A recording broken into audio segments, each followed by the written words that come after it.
everybody, and welcome to Something You Should Practice this weekend.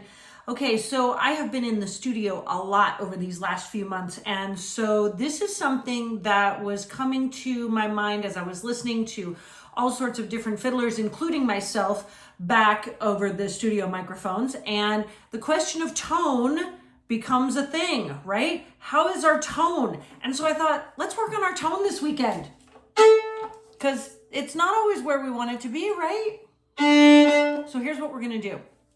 We're going to use two different speeds with our bow, and we're just going to do open strings for right now. We may work on this a little bit more over the next few weeks, but what we're going to do is we're going to do a very slow bow on open A.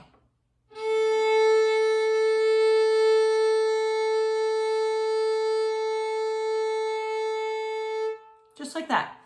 And what I want you to do is just listen for any weird tone noises that might happen. Things like a little wispiness. Hear that? Little wispiness that happened, or a little bit of too much grit. Like that. We want even, no wispy, no grit.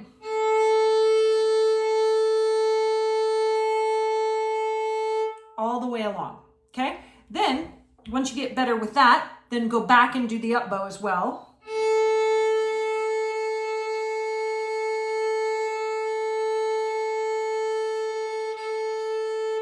My transition wasn't great right there, so I'm going to try that again. A little bouncy. That was better. So I'm going to watch out for the bounciness. All right, so then you kind of get used to how much pressure you need at that speed. Then we're going to go faster. So that was like, I don't know, probably a 16 count, but we can do like a 4 count.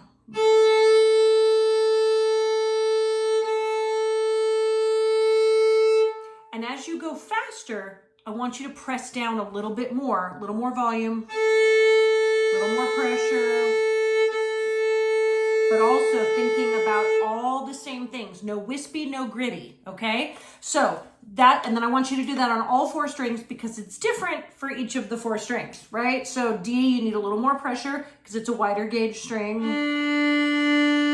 E, you need a little less pressure because it's a smaller gauge string, like that. Okay, so I want you to work on that this weekend. Long and slow bows and faster bows, also end to end. Just the open strings, and I want you to get where you can get consistent all the way through with a beautiful tone, no wispy, no gritty, okay? And then we will keep working on that and add some more layers to this, because one of the things that's going to help us translate the music that we want and express ourselves in the best possible way is the best possible tone. So go work on that, and I'll see you next weekend. Happy fiddling, everybody.